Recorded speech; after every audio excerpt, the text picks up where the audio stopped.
Tihendamise eesmärk on anda kattele nõutav tihedus ja tasasus, et kate saavutaks vajaliku kandevõime, oleks ilmastikukindel ja sellel oleks mugav liigelda. Asfaltsegu saab tihendada nii kaua, kuni see on kuum ja temas oleva sideaine viskoossus piisavalt väike.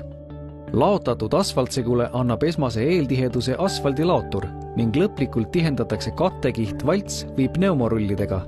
Rullid ja nende arv valitakse peamiselt laoturi laotamiskiirusest lähtuvalt selliselt, et kattekiht oleks nõuete kohaselt tihendatud enne asfaltsegu jahtumist.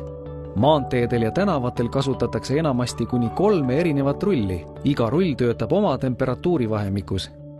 Üldreegel on, et mida madalamaks segu temperatuur jahtudes langeb, seda raskemat rulli tuleb kasutada, kuid siin on ka erandeid ja õige valik tehakse objektil proovimise kaudu.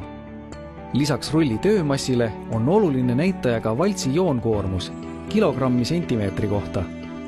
See tähendab töömassi jaotumine katte pinnale valtsi laiusest sõltuvalt. Sobiv rullimistemperatuur sõltub segu koostisest, kihi paksusest, segu sideainest, rulli raskusest ja teistest asjaoludest ning seda hindab rullijuht kogemuslikult. Liiga kõrge rullimistemperatuuri tunnuseks on lained valtsi kõrval, valtsi serv jätab katte pinnale märgatava jälje, põikpraod valtsi taga, segu kleepumine valtsi külge vaatamata niisutamisele, tugev vall valtsi ees. Liiga madala rullimistemperatuuri tunnuseks on poorne pinnafraktuur. AC surfsegude puhul on enamasti esimeseks rulliks kergem kuni 7-tonnise massiga vibrorull, mille ülesandeks on anda vuukidele ja laotatud segule esmatihedus. Esimese rulli töömaa on laoturi vahetus läheduses. Rull peab liikuma vedava valtsiga laoturi suunas, et ei tekiks seguvalli, millest tulenevaid laineid on raske kõrvaldada. Asfaltsegu kleepumise vältimiseks niisutatakse rulli valtse vee või erilahusega. Tihendamist alustatakse vuukidest selliselt, et suur osa valtsi on jahtunud katteosal ja vaid umbes 10 cm kuumal segul. Põikvuuk on soovitav rullida risti sõiduteega, mis tekitab tasase ülemineku vanalt uuele katteosale. Seejärel jätkatakse tihendamist sõidutee välimisest servast ja jälgitakse, et ei tekiks segu külglibisemist.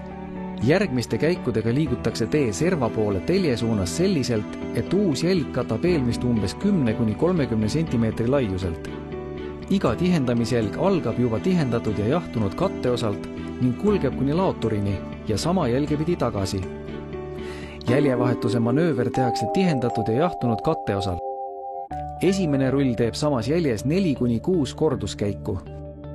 Tasase katte saavutamiseks peavad rullid liikuma sujuvalt ega tohi peatuda veel lõplikult tihendamata kihil muul otstarbel kui suuna muutmiseks. Vibrorullide vibraator tuleb enne sõidusuuna muutmist välja lülitada. Teise rullina kasutatakse tavaliselt 8-tonnist vibrorulli ja kolmanda rullina 3-valtsilist staatilist rulli massiga üle 8–12 tonni. Teise ja kolmanda rulli ülesandeks on kattele lõpliku tiheduse ja tasasuse andmine. Nende töö lõpeb seal, kus paani temperatuur kuuma segu puhul on langenud alla minimaalse tihendustemperatuuri ning mis võib jääda 300–400 meetri kaugusele laoturist. Mõlemad rullid peavad jõudma teha sellise hulga korduskäike, et katte tihedus oleks piisav. Seda hindab rullijuht katte pinna ja mõõteseadmete abil. Rullimine lõpetatakse siis, kui kate on tasane, katte pinnastruktuur on ühtlane ja kattel puuduvad rullimiseljed. Suure killustikusisaldusega segud, näiteks killustikmastiks asfalt SMA, on raskesti tihendatavad ja tihendamistemperatuuri vahemik väiksem. Seetõttu tuleb nende segude paigaldamisel olla tihendamisega eriti hoolas. Liikluse võib kattele lubada, kui katte temperatuur on langenud alla +40°C ja SMA puhul alla +50°C. Laotamise ja tihendamise kvaliteeti iseloomustavad valminud katte tasasus, tihendustegur ja jäävpoorsus.